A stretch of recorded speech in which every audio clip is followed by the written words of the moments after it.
लेके सर ने मेरे से एक बार डिस्कस किया कि मैं एक कार्यक्रम करना चाहता हूं जो पिछड़े इलाकों से, जो टेढ़ागाछ आज भी उस समय पिछड़ा है। तो हमारे बीच SP sir Kishanganj, I salute sir, I salute your thinking, I salute your अभियान प्रयास।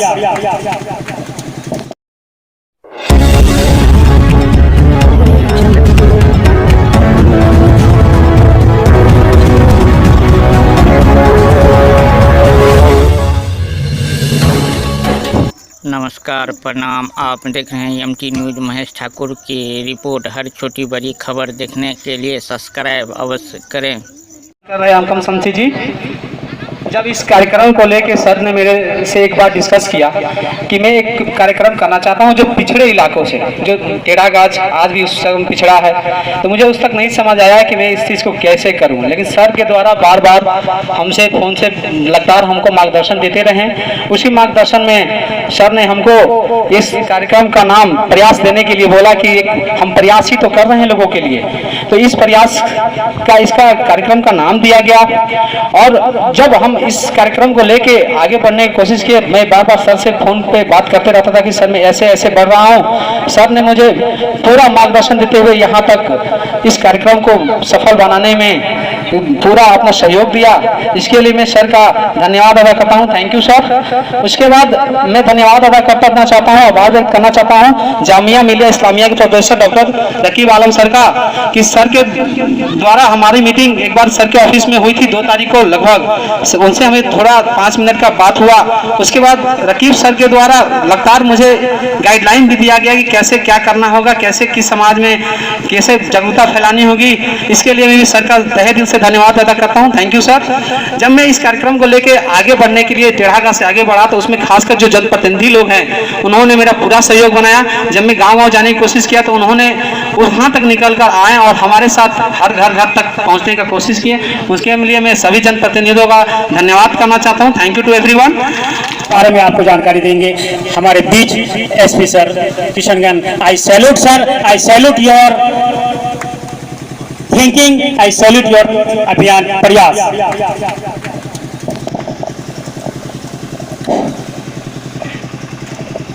आज के कार्यक्रम में उपस्थित जामिया मिलिया इस्लामिया के एसिस्टेंट प्रोफेसर रकीब साहब, कोडोभारी और टेढ़ागाछ थाना अध्यक्ष,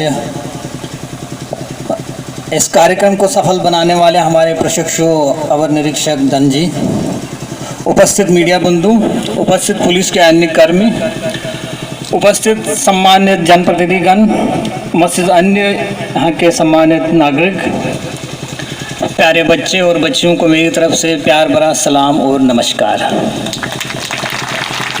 मैं सबसे पहले बताना चाहता हूं कि मैं किसी राजनीतिक मकसद या किसी धार्मिक मकसद से ये सभा नहीं बुलाया हूं। मैं आपको एक अजीम मकसद के लिए बुलाया हूं। एक विडम्बना है कि हर जगह, हमारे देश में नहीं, जहां भी गरीब लोग होते हैं, वांछित लोग होते हैं, एक जज्बाती नारे और भाषण देकर उनको वर्गलाया जाता है, कभी धर्म के नाम पे, कभी राजनीति के नाम पे। मेरा ऐसा कोई मकसद नहीं है। मैं आपको एक अजीम मकसद के लिए बुलाया हूँ। इस गर्मी में मेरा एक ही उद्देश्य है कि ये एक दिन के 2 घंटे या 1 घंटे का कार्यक्रम का या मूवी नहीं है। आपको इस अभियान में जुड़ना पड़ेगा। ये एक बहुत लंबा सफ़र है। ये पहला कदम है, क्योंकि चाहे 3000 मील तय करना हो या 1000 मील तय करना हो, वो एक कदम से ही स्टार्ट होता है। चाहे सागर भरना हो तो एक बूंद से स्टार्ट होता है। तो ये इस कड़ी में पहला कदम है, प्रथम कदम है। और मुझे उम्मीद है कि आप मेरा पूरा सहयोग देंगे, वो आप रहेंगे, क्योंकि ये हमारा एक व्यक्तिगत दायित्व भी है, हमारा सामाजिक दायित्व भी है, हमारा धार्मिक दायित्व भी है और हमारा संवैधानिक दायित्व भी है।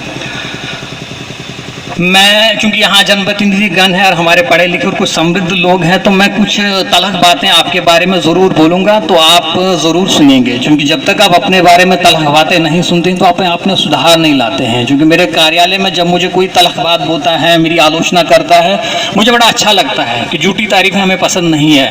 अगर कोई आके मेरे कार्यालय मेरी आलोचना करता हूँ तो मैं अपने आप के आत्ममूल्यांकन करता हूँ ताकि मैं उसमें सुधार लाऊं, क्या कमी रही मुझ में। ये नहीं कि नहीं नकात है, नहीं ऐसा नहीं, मैंने सब इनकलाब लाया है। इसलिए क्योंकि आप जनप्रतिनिधि हैं, कुछ समृद्ध लोग हैं, कुछ पढ़े लिखे लोग हैं। मैं आपके बारे में जो पिछले 4 महीनों से मैंने देखा है ज़िले में, मैं कुछ तलक बातें बताऊंगा, बुरा नहीं मानना, लेकिन कोशिश कर लेना उस पर एक गहन करने का आत्ममूल्यांकन करना कि क्यों मैं बोल रहा हूँ, कि उस पर सुधार क्या किया जा सकता है। मैं जनवरी में यहाँ ज्वाइन किया हूँगा तो 4 महीने मैंने लगाए कि ये कार्यक्रम प्रारंभ करने। आप कोई बता सकता है कि इस पे पीछे क्या सोच है कि 4 महीने मैंने क्यों लगाए? कोई बता सकता है मुझे? एक व्यक्ति अगर मुझे बता पाएगा मैंने 4 महीने के बाद ये प्रारंभ क्यों किया?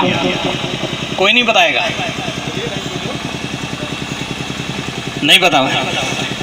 मेरे कार्यालय में प्रत्येक दिन कम से कम 30-40 लोग सभी समुदाय से, सभी जाति से, सभी प्रखंड से, सभी पंचायतों गांव से आके मिलते हैं अपनी छोटी मोटी बड़ी बड़ी समस्या लेके। तो मैं रोज़ अपनी डायरी में लिखता है क्या समस्या है। मैंने 1 2 3 4 5 6 7 करके अपनी कॉपी पे नोट करता गया, उनका नाम लिखता गया, उस प्रखंड का, उस गाँव का, पंचायत का नाम लिखता गया। और रात को जब जाता था, आपको लगता है कि एसपी साहब बड़ी शान शौकत के साथ जाते हैं, बड़े घर में रहते हैं, रात भर इसी में परेशान रहता था मैं, किसका क्या समाधान है, मैं क्या कर सकता हूँ। और ये भी सोचना था कि क्या ये मेरा काम है। हम सरकार ने मुझे काम दिया कि आप यहाँ के पुलिस प्रशासन विधि व्यवस्था देखें, क्या ये मेरा काम है। तो हमने एक दिन तय कर लिया कि ठीक है, हमने वर्दी पिछले 10 साल से पहनी है, लेकिन इस देश का नागरिक तो मैं पिछले 30 साल से हूँ। ये तो मेरी एक संवैधानिक दायित्व है। मैं जाके अगर मुझे अल्लाह मियां ने मुझे किसी पद से नवाजा है, मुझे समृद्ध बनाया है, तो मेरा वांछित जो हमारे गरीब है उनके प्रति एक दायित्व है, एक जिम्मेदारी है। मैं क्यों ना जाऊंगा अपने ही पब्लिक के पास, ताकि मैं उस अभियान में, इस प्रयास में उनको ही जोड़ूंगा। तो उस कड़ी में आपके पास आया हूँ। तो अब मैं एक एक करके जो मुझे पिछले 4 महीनों से यहाँ के लोग मिले, तो क्या क्या समस्या उन्होंने बताई मुझे, क्या दिक्कतें हैं, उसका समाधान क्या हो सकता है। सबसे पहले मैंने देखा कि छोटे मोटे विवाद, ज़मीनी विवाद, उसके बाद मियाँ बीवी की घर के कमरे की लड़ाई भी कोर्ट कचहरी तक पहुँच जाती है। मियाँ बीवी के रिश्ते में तनाव, किस रिश्ते में तनाव नहीं है, वो भी लेके आप कोर्ट कचहरी थाने पे। और उसके बाद क्या होता है कि इसके बाद दुविधा देख लीजिए, आपके गांव का ही कोई पढ़ा लिखा, कोई जनप्रतिनिधि, चाहे पूर्व मुखिया, बेच के भी अपना वहाँ कोर्ट केस लड़ते हैं। उससे क्या निकलेगा? जो अपने बुजुर्गों के सामने हल हो सकता था। मैंने उनको पूछा आप क्यों नहीं जाते अपने पंचायत में, अपने जो सदस्य हैं वहाँ चुने आपने, अपने जो बुजुर्ग हैं, क्या वजह है? उन्होंने एक ही बात बोली कि सर अगर हम, वो भी 2 हिस्सों में बटे हैं, अगर आप उनको वोट देते हैं तब आपका पक्ष लेंगे, नहीं वोट देंगे तो आपका पक्ष नहीं लेंगे।